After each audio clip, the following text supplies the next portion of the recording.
You're listening to the Raw Honeys podcast, the place to be real, be love, and befriend. Join Chelsea Fine, Heather Hildenbrand, and me, Amanda Axel. We're real friends who aren't afraid to talk about the raw truth of real life. If you're looking for a group of girlfriends who will support and encourage you when the going gets tough, this is a place to be. Pull up a chair, grab a cup of coffee or a glass of wine, and enjoy the show.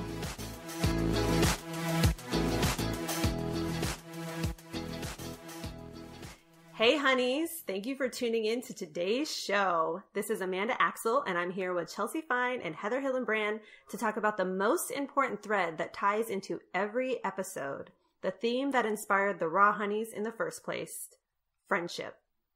The three of us are real life besties and our relationship with one another has tremendously enriched our lives. But we know that good and healthy friendships can be difficult to come by, and with our busy lives, often we don't take the time to cultivate these relationships.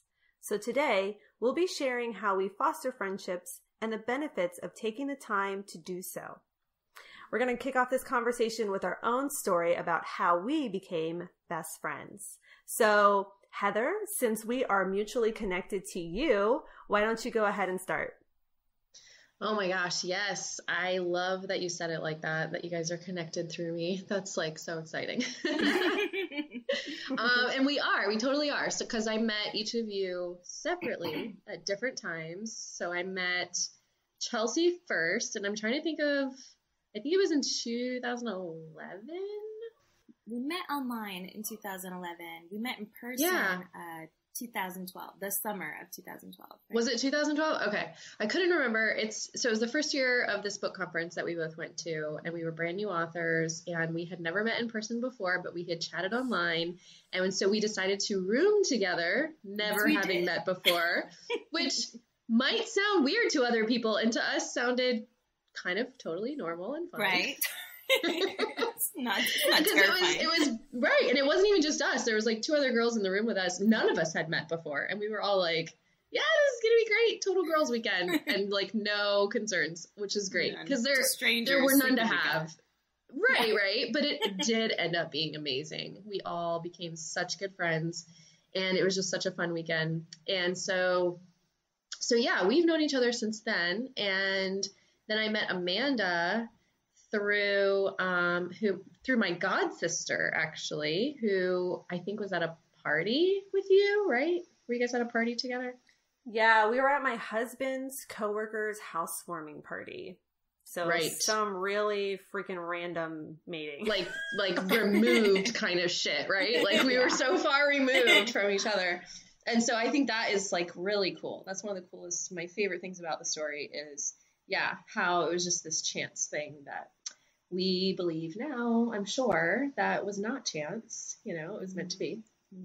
And so you were writing a book, and your first book, and you were talking about publishing a book, and my god sister said, she called me her cousin, because we just say cousins, because it's easier, because then we don't have to explain things. People are like, you're what? So we said cousin, and she gave you my name and was like, oh, you have to contact her. And then... Yeah, she didn't even give me her contact information. She said, know. Oh, yeah, her name's Heather Hildenbrand.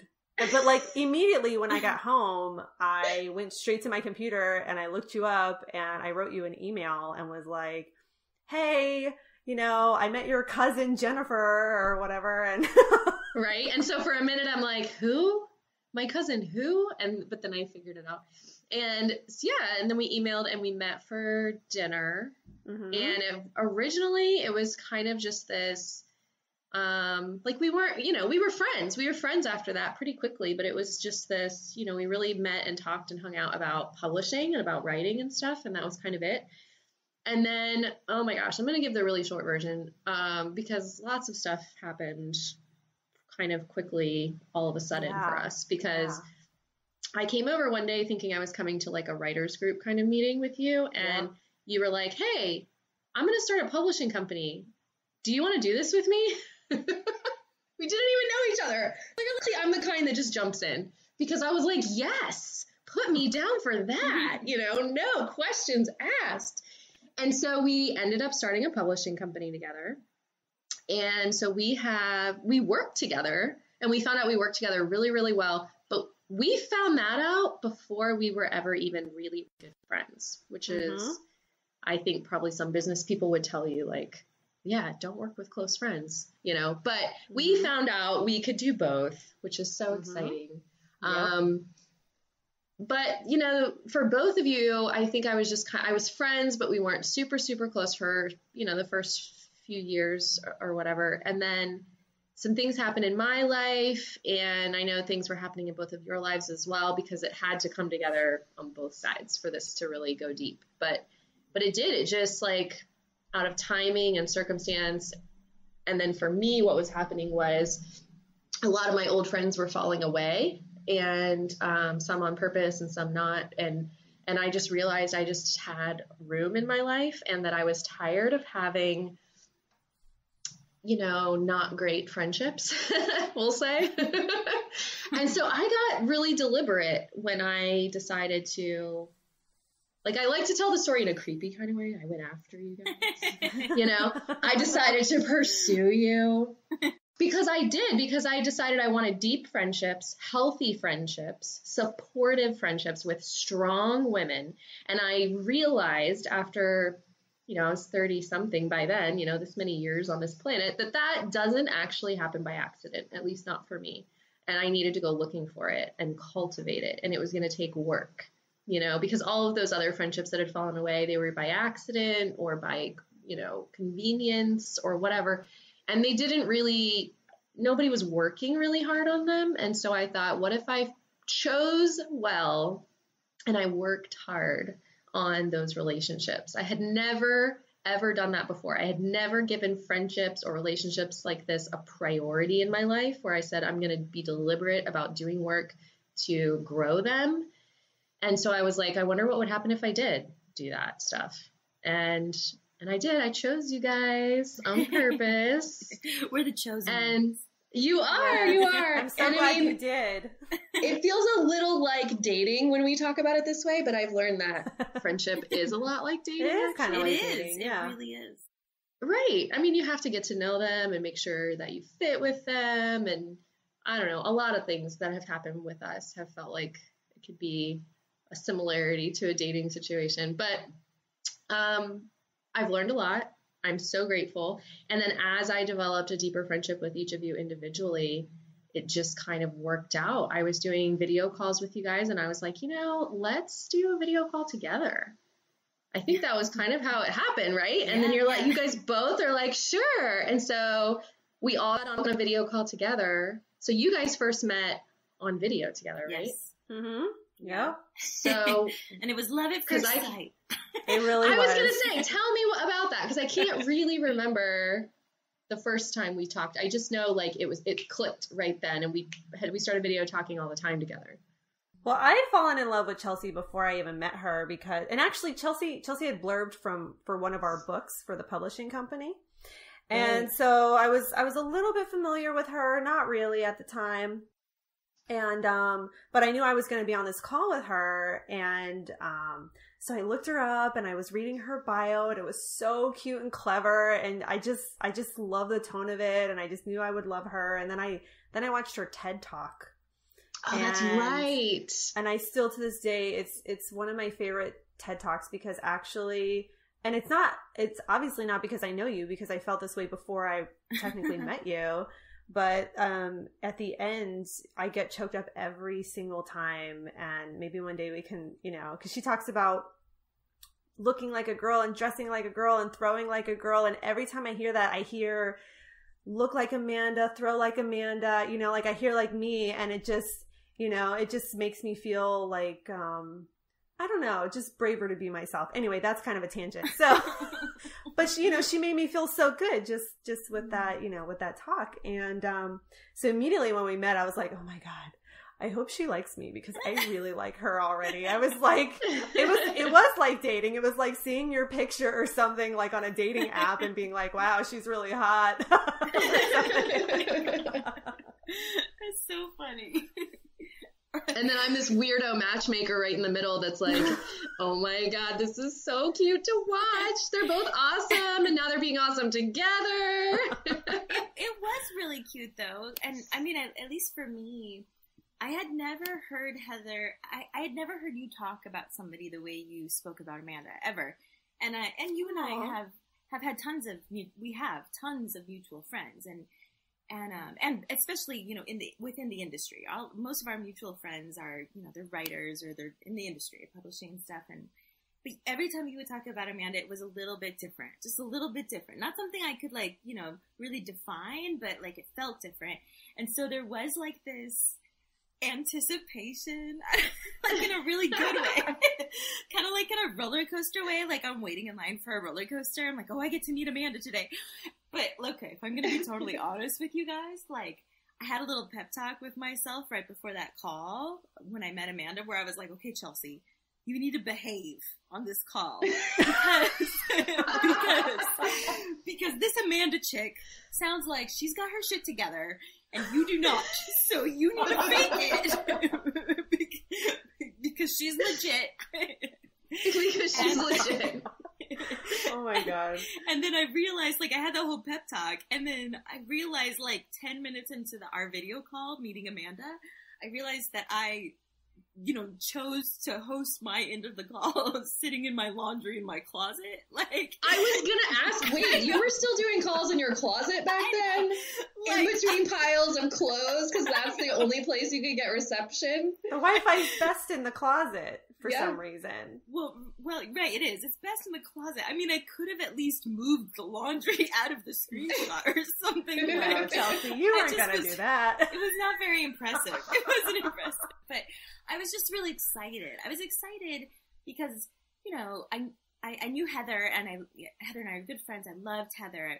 And along with that love, I really, really respect Heather. And so there was like this really important part to this meeting for me, because I'm like, here's somebody that Heather loves and respects, and she deliberately wants me to know this person.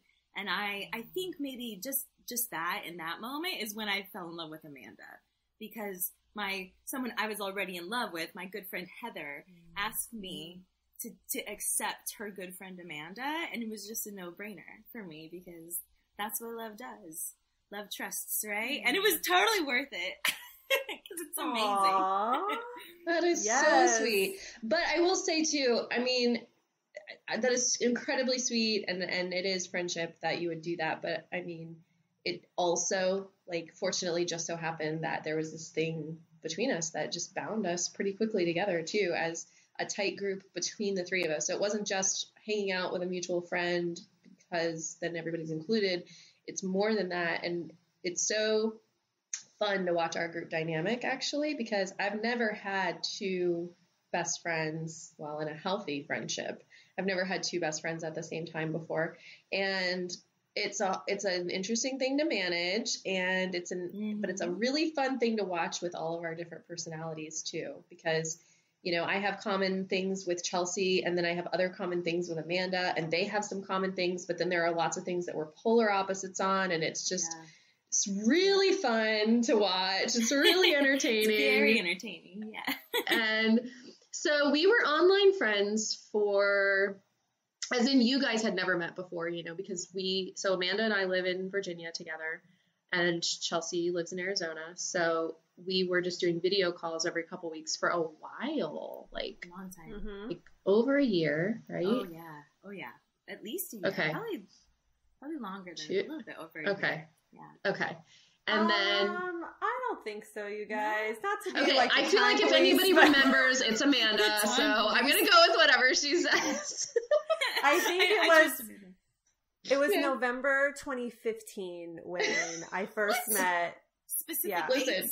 Amanda. This is why we keep her, Chelsea. I don't know the exact date. I mean, I can pull up my calendar. This is why I'm like, she has her shit together.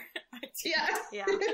Because I know I met Heather in August 2013, and then I met you in November 2015, and then we actually me and Chelsea met in person in August 2016. So it was about 8 months or something like that, or, you know, whatever that is, 10 months, something like that. Oh my gosh. Amanda. Okay, This just is what I'm talking about. here. So now everyone knows my personality, that like I know dates. So Yes, my do. poor husband, like I'm like, don't you remember blah blah blah this date?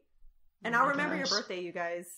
I know, but you know I won't. I have it on my calendar, but like Dylan and I both don't know when our anniversary is. So it does help to have somebody in common with you so that you're not in trouble. And this is why I have you, to tell me when we met and when my anniversary is. Yeah. Is your anniversary like October 6th? Yeah. Or is it 5th? Yes, Oh my I think it is. Which What? one is it? Listen, it's Gay Day. It's the day that Virginia legalized gay marriage because we got our marriage. So we call it Gay Day. So I'm sure that's not what you're supposed to say, but that's what we called it. And because his guys that he worked with didn't know, they'd never met me before, and so they're like, and then there was a news crew watching as 2 men and then 2 women got their marriage license signed right next to us at the counter right next to us. And they heard it was Gay Day, and they're like, "Oh yeah, you married on Gay Day? Is she really even a girl?" Like they were just giving him a bunch of crap. And Boys are weird. you know, they're right. They're just trying to joke each other about whatever they can, you know. And so when they met me, one of them shook my hand and was like, "Nice to meet you, Mr. Hildenbrand." Like they just, you know. Oh my God. So we got. That's how I remember though the day. Okay. So anyways. Okay. Yeah, so we have to look it up because the only reason I'm confused is because Heather is confused. I know. I'm pretty sure it's October 6th, but I always check my marriage license. Around October 1st, I check my marriage license every year. And then I know. So I'll get back to you. Oh my gosh. I'm pretty sure Chelsea's is in April, but I don't know the date. Yeah, it's April 4th. My wedding anniversary. I can't believe you know that. Have I told you that before? No, you texted us that day, and I just remembered. You're like, wouldn't even I can't talk because it's my anniversary or something, you know. Oh, I'm like, and you just like downloaded it. That's amazing. Oh See, I don't do that. People say stuff like that to me, and it just flies right over my head. Look, I know there's some Seriously. information that I just know, and Yes. it's mostly useless in my life. I mean, I wish I could remember other things. I don't remember anything, so I make stuff up. That is why I have my job. That's why you're a writer.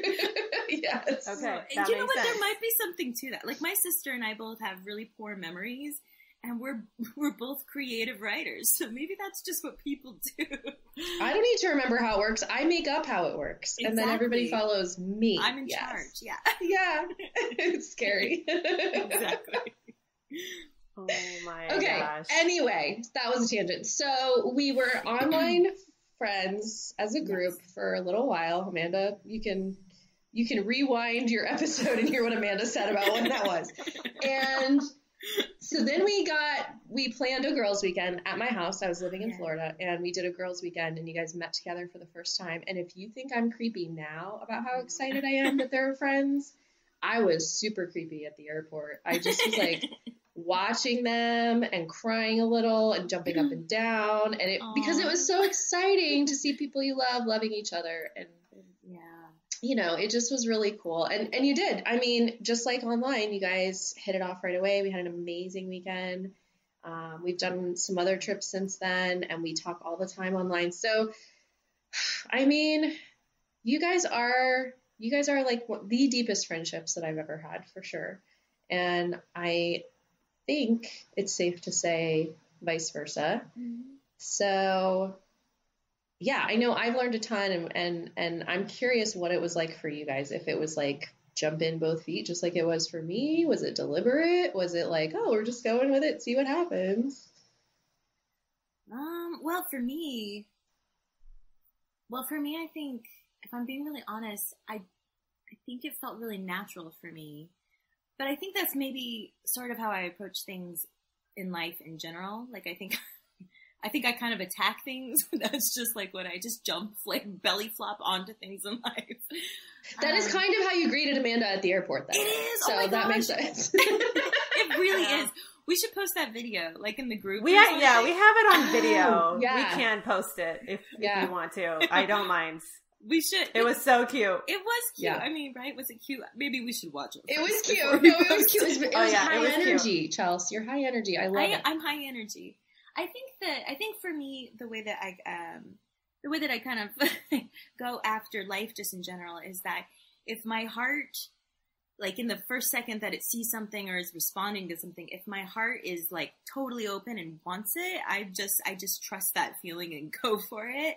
And so for me, it wasn't, there wasn't a whole lot of real deliberate, like intentional thought put into it, but there was this component of, okay, so these are two women that I want to be really good best friends with, but I also, I know them through my work world, and how does that change what friendship looks like? Like, I was really scared.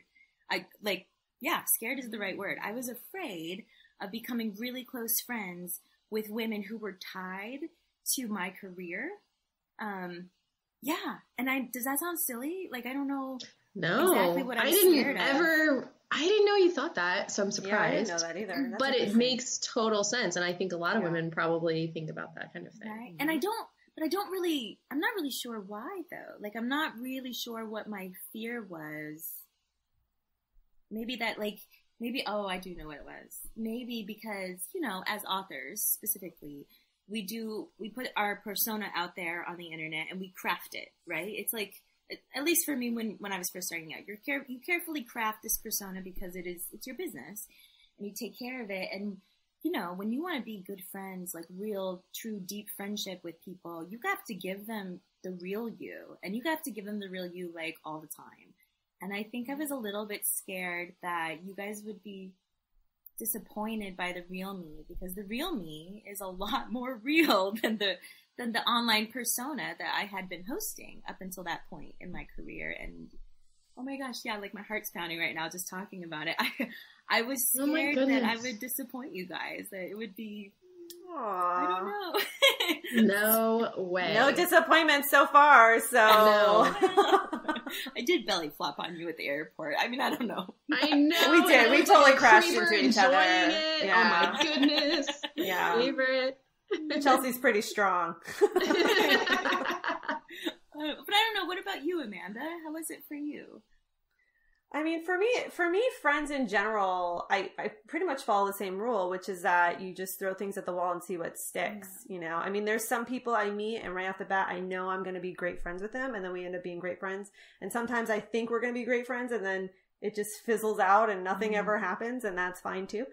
I mean, I definitely think I had, different feelings. Like with Heather, I knew we were going to be friends, but we had such like a business sort of oriented relationship. There was almost kind of a barrier up at first. So I didn't know how close we were going to be, but the longer we knew each other, the more that barrier came down. And then like Heather and I have been in the deep end with each other. Like, I mean, like super deep, like so deep that it's got like those neon weird, like fish in the bottom, like so deep.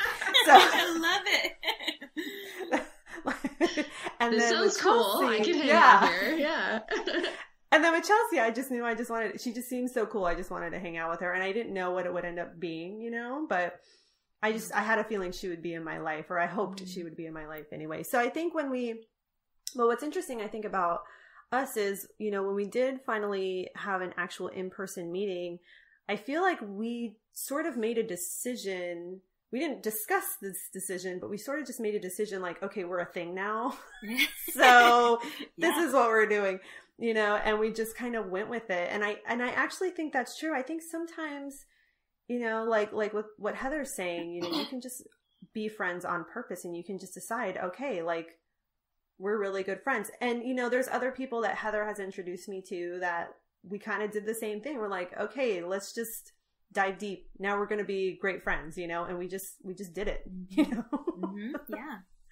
Even though we didn't know each other well or whatever, because you just, I don't know, it's just a feeling, I guess.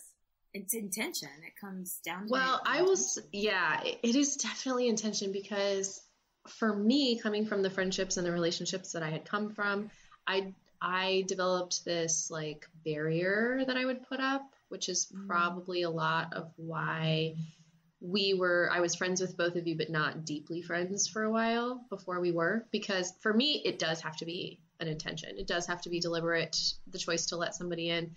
And because you don't know if somebody, like I am very protective of when I talk about friendships and relationships. And I know like Amanda and Chelsea, both of you guys are a little bit different. You're a little bit more open with friends, and you you're good at having lots of friends, way better than me. And because I don't trust easily, the hardest thing for me about friendship, about deep friendship, I have found, I think, is that in order to know if they deserve a seat at the table, I have to first give them a seat at the table. Oh, that is scary as shit, guys, right? Yeah. And so I have to deliberately turn off or turn down the voice inside me that wants to say, nope, don't overshare, don't tell them too much, don't be too vulnerable, because you have to do those things a little bit with somebody. If you want them to let you in, this is what I learned, especially with Amanda, when I got really deliberate about, we're working together, we're having these business meetings every week, we're talking all the time, we work so well together in business, but I want it to be deeper. I want her to be somebody I can call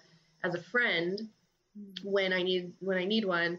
How do I do that? Well, it wasn't going to just happen necessarily, or if it wasn't going to happen as quick as I wanted it because I'm impatient. And so I was like, okay, then I have to do things. I know, shocker.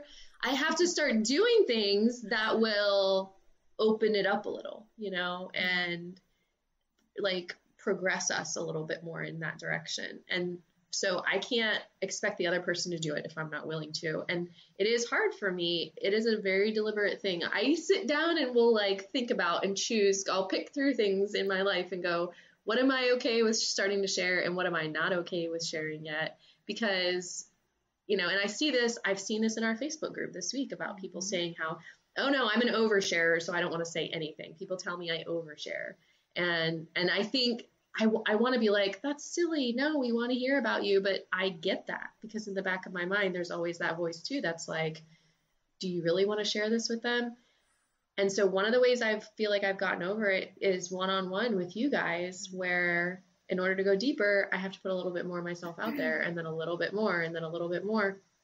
And then I think because of my past friendships that have fallen apart, there's a little bit of me that that toxic voice in my head that was like, it's because you aren't good at friendships or you aren't good at relationships.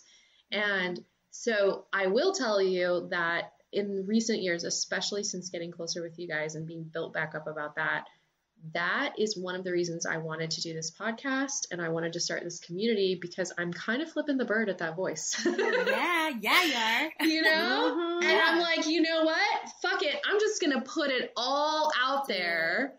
Talk about oversharing and let the whole world know my business and then see what happens. And here we are. And I mean, but really, truly, that's what I'm doing. And I hope that does encourage other women who have that voice too, going, don't say too much, don't overshare, you don't want to annoy people, you don't want to be drama, my problems are just my problems, I need to deal with it, or whatever.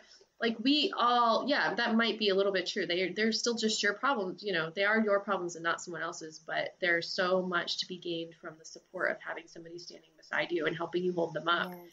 And it's worth being vulnerable, which is so scary. Well, it's not being alone. That solves so many problems, in my opinion, is when it comes to just my own personal, how I see myself, how I feel, how I see my place in the world, my place in my family, my place in my industry, feeling alone, feeling lonely, or feeling isolated, feeling like nobody understands or can relate to you, that is the root of so many angsty dilemmas that I come across just in my emotional day-to-day life. And so not feeling alone, it's medicine. I think we were talking about this in the group earlier this week too, about how just having somebody say, I understand you, or I feel for you, or I'm here for you, those are magic words. Sometimes that's all you need, Yeah. Absolutely. That's why I love going through challenges and overcoming them, because then I can say to that other person, I have totally been there. Yes. And I got through it, so you can get through it too. Yes. You know what I mean? And when people say the same thing to me, oh my gosh, yes, I totally dealt with that before, and this is what happened. Right. Yes. So I love it for that reason. Right. So why don't we go ahead and talk a little bit about how we foster friendships, not just with each other, but, in general. Yeah. Well, I mean, one thing for sure is what I just said about being willing to be vulnerable. Maybe it's not just about being myself, because I am myself, but there are certain things that like, I don't walk into a room of strangers and to lead with, but if I'm trying to foster a deeper friendship, I always try to lead by example now. I always try to go, okay, if I want them to go deeper with me, then I'm going to go deeper with them and see what happens. And I've done that several times over the last few years with people. And it's really telling really quickly, actually, when you do it deliberately in a way that you're like, okay, I'm going to do this. I'm going to put this out there and then I'm going to watch what happens. So you're actually paying attention to their response. It can tell you so much about a person. So for me, it's definitely that. And then the other thing is just like making time, because this is something that I think that is really the big barrier to friendships. We haven't put enough priority or importance on having them. So they are the last thing on our list. One, just because of that lack of importance in our culture, but also because I think it's because having strong female friendships is a little like self-care. It's something that really fills us up. Yeah. Right. And women put self-care last. They always seem to put themselves last on their list of people to take care of. And so I think that's why this falls by the wayside. So when you realize how important it is, or you have to decide to put the time into it, because it's going to take time away from something else on your list. And you have to decide that it's worth it to do that. And I think that makes a huge difference. Yeah. I think I definitely agree. And for me,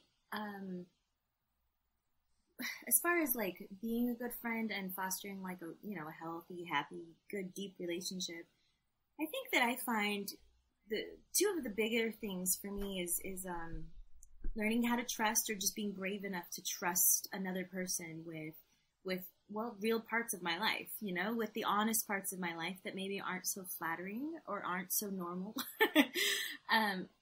I don't know why that is so scary for me.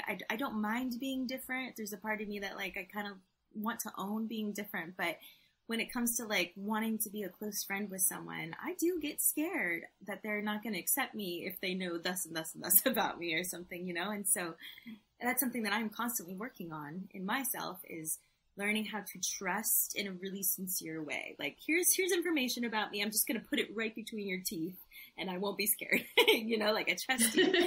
And then, on the other side of things a little bit is,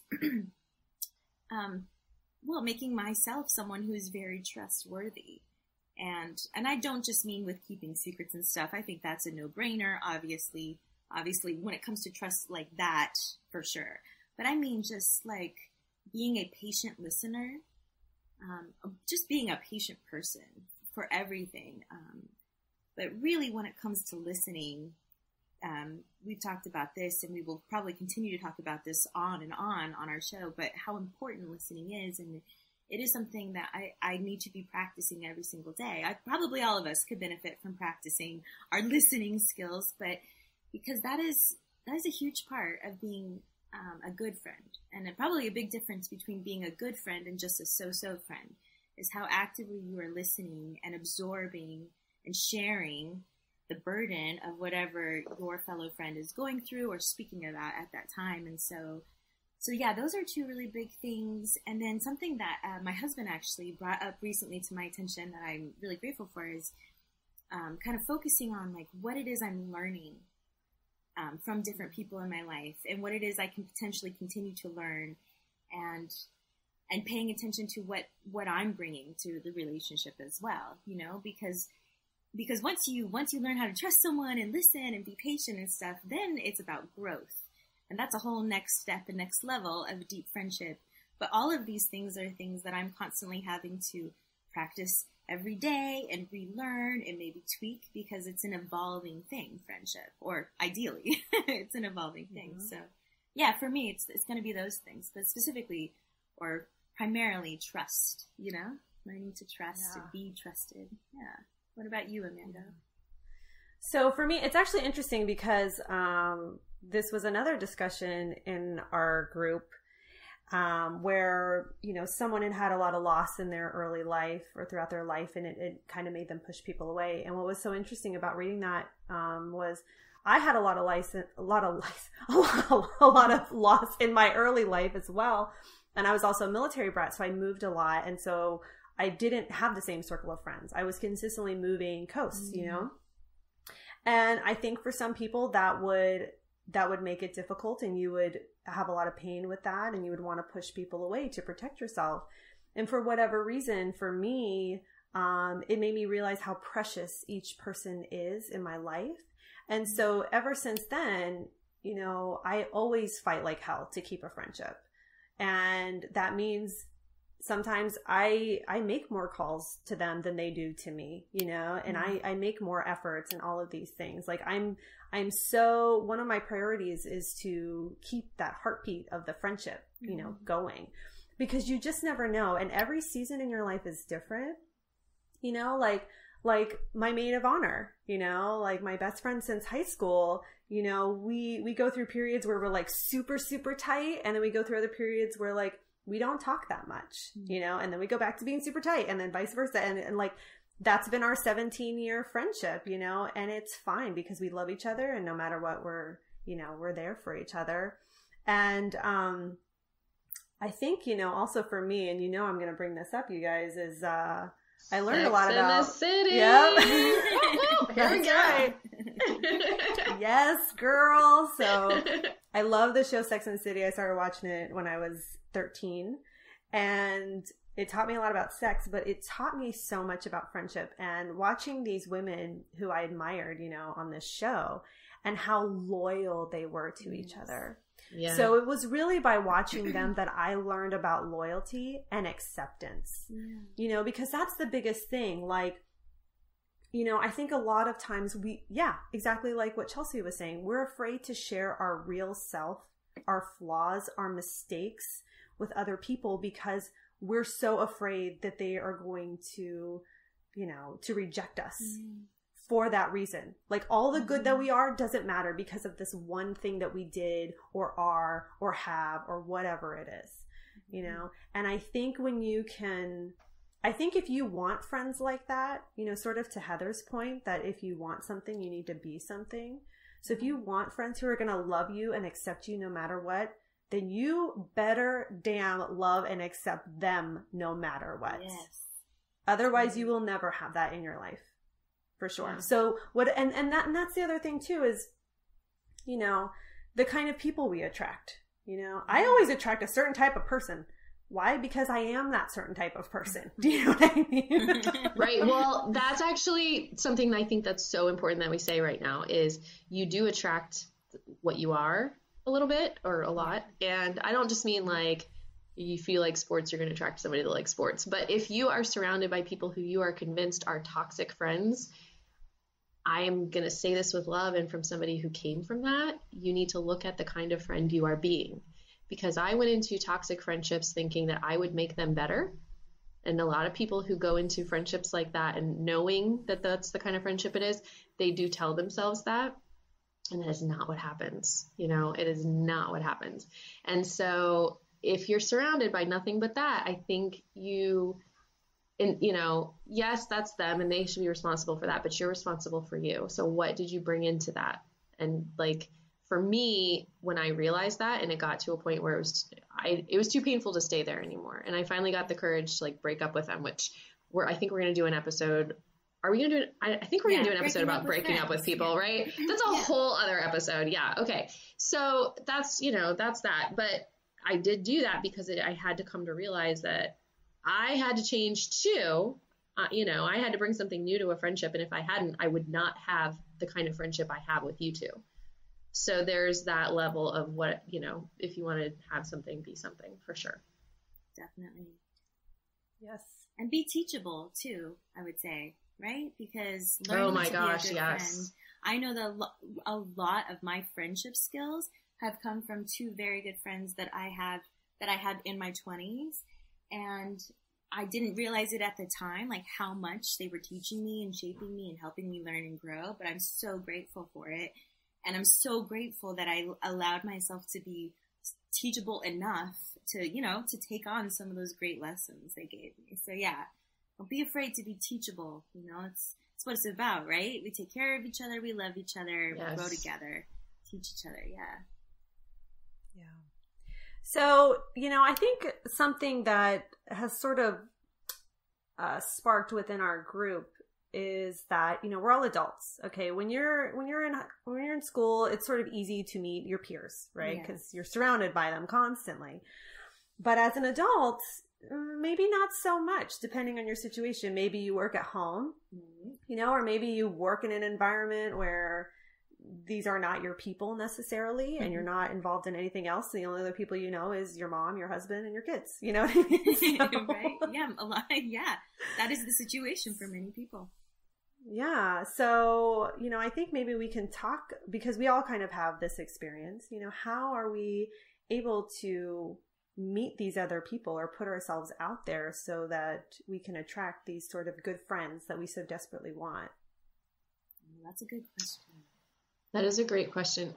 I know what it's like to feel like when I was a new mom, I was a stay-at-home mom of little kids.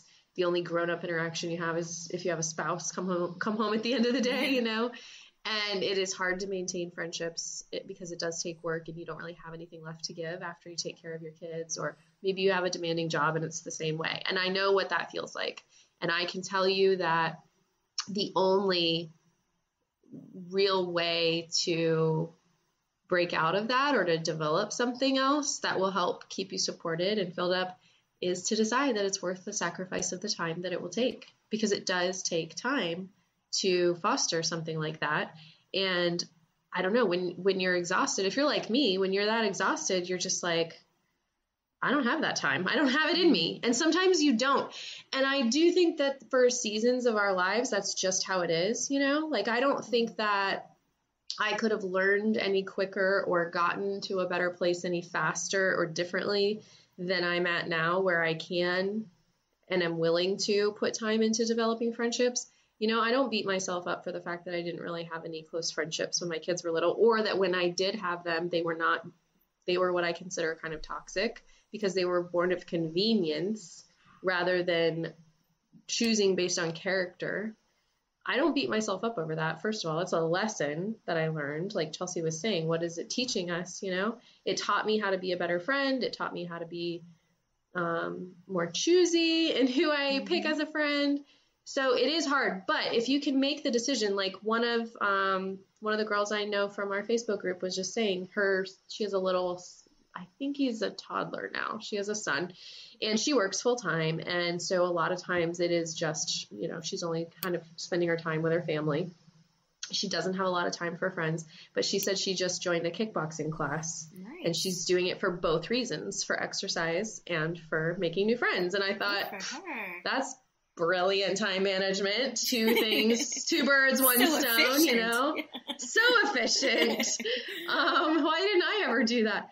But so, but you have to make the decision to make time in your schedule to do that, I still have to do that too. Like, there's a new friend that I am really excited to get to know in my life. And I really want to do dinner with her soon and I know I need to text her to set that up, because I have to make the time. I have to take the initiative. I don't really love leaving my house, especially when I'm in the middle of writing a book, which is like always now, right? Which is always. Yeah. So I'm like, but I don't want to like make a plan, because then I won't feel like executing it when the time comes, because that's going to be real pants and a bra and like and who wants to do that? Is it really worth it? And it's like, yes, it is really worth it, because you'll be glad you did it. And that person if that person is making you feel like it was worth it when you leave, then that's how you know. Yeah. It's almost like eating your vegetables in a way. You'll be glad for the result. You'll be glad. It's better than vegetables. It's almost like eating vegetables and then finding out they taste like candy. That's the part. Exactly. Yes. Much better. It's worth it, is what we're saying. And just to add on to what Heather said, because I agree completely.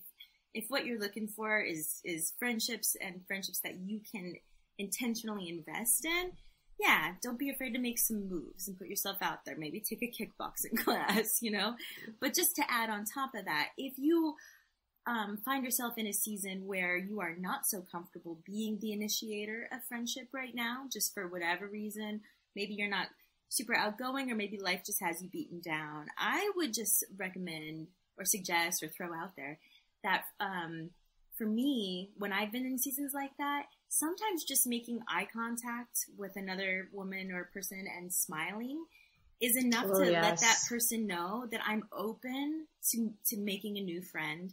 And I'm so grateful for the women who I have come across in my life who made eye contact with me, and I was brave enough to make eye contact with them, and they took the initiative. But they took that initiative because they read something from me that was eager or hungry for a friendship with them. And so even if you're not in a season where you can make those moves, try really hard to make some moves with your eye contact or a smile. Sometimes it's all it takes. And then, it goes from there. Yeah. And I would say too, don't be afraid to reignite old friendships either, because sometimes, like I said, I feel like sometimes we tend to throw our friends away like old garbage. It's no good anymore. Bye. Or we just give up. Like, I haven't talked to them in however many years, so I guess that's that, Right, exactly. We feel ashamed, too, if we haven't talked to them for so many years. Oh, yeah, absolutely. Totally. Oh, my gosh. I have so many friends, you guys, who, don't respond to me because they haven't responded to me. Yes, I have done that. And they're like, I felt so bad because I just don't have an excuse. And I'm like, I don't really care. I get it. We're busy. You know what I mean? Obviously, I still want to be friends with you. I wouldn't be messaging you if I didn't. You know what I mean? Totally. So I know. So don't be afraid to, message or call or whatever it is. Even if you haven't, just say hey, I was thinking about you. Sometimes I find that, when you call them, they were thinking about you too. How often does that happen? When you get a message or a call and you're like, oh my gosh, that's so weird. I was just thinking about you, even though it's been over a year since we talked. That's so weird. Yeah. So you just never know. You never know. Right. You know what's interesting? Something we're learning here as we talk about this is that we are all afraid of rejection when it comes to friendship, right? Mm-hmm. We're all being careful. Just like dating. Exactly. Just it's like tender. dating. Is what it is. Oh, yeah. man. Yeah. It's good. Got to get our We should create a friend dating app called Friender or something, and then you just I like that. That's a good name, Friender. Friend finder. Totally. The friend finder. I mean, it can spiral out of control a little. But yeah. there might actually be some problems. If one of those exists, don't come after me, okay? Clearly, it's the perfect name, okay? We are not responsible. This is not a promotion or a sponsored ad. But if it doesn't exist, then it's fair game. Yeah. It's fair game, all right? It's fair game, totally. I would love it when we post this episode, at the end we say something like, come join us over at friender.com and find your next friend. And then they're like, damn, they moved fast. They just made it up and already birthed it. We're like magic. Yes. Oh my God. It's so funny. But you're right. We need that. So I think we're coming to the end of our episode. So now is the time that we sort of leave everyone with a little nugget of wisdom or something we want to share. So what about you, Heather? What do you want to leave our listeners with today? Oh man, I feel like we have said so much. I think, when we're talking about my whole point of wanting to tell you guys how we became friends was to share with you that while it kind of happened by accident, it really didn't happen by accident. I deliberately decided to pursue healthy, supportive, just amazing friendships with amazing women. And I did it because I saw what happened when I didn't do it on purpose. And I can tell you, I kind of probably made it sound like an experiment, well, then I'm going to do it this way and see what happens. And maybe it kind of was. And if so, I can tell you it was a huge success. And if you don't already have friends like that in your life, what are you doing to create them? What are you doing to cultivate them? What are you doing to go after them and pursue them and then be whatever it is that you're trying to create with them, because maybe it's really not going to happen by accident. We're all busy and we all have smaller and smaller spheres of interaction with human people that are not on the internet these days. And so it's really probably not going to happen on purpose unless you make it happen. And I encourage you, really, really, I do, to make it happen. It is so worth putting yourself out there, for sure. Absolutely. And you know what? I was just going to say pretty much the exact same thing. It is hard sometimes to meet new people or to make new friends. And even when you get opportunities to do that, then it becomes scary because it's, it's putting yourself out there, and it is risking a little bit of your heart, maybe a little bit of who you are. But it's worth it. Just like Heather's saying, just like Amanda said earlier, just like anybody will tell you who has put themselves out there and found something really great and healthy to call a friendship in their life. It might be hard work and it might take some time, and it's definitely going to be something that you don't fully get to control or name all the parameters for, but it's worth it. It's going to be worth it if you can find it, and it's definitely out there. It's out there for everybody. It's worth it. Absolutely. I love that, you guys. And I would just say, whatever kind of friend that you are seeking, become that kind of friend. And no doubt that person will show up in your life. Those people will show up in your life. And the better friend you are, the abundance of friends you're going to create in your life. And as Heather and Chelsea have already said, it is so worth it. It is so worth it. I cannot tell you guys how much these two women and many of my other friends have helped me work through things and break through things, and have held my hand and wiped my tears off my cheeks and laughed with me and played with me and all of these amazing things. And I cherish those memories, those moments, these people, more than anything else. This is the kind of, treasure we build in our life that we can take with us when we go. So with that, we just want to say thank you so much for joining us on today's episode about friendship. And as always, the conversation continues over at our Facebook group. So come hang out with us there.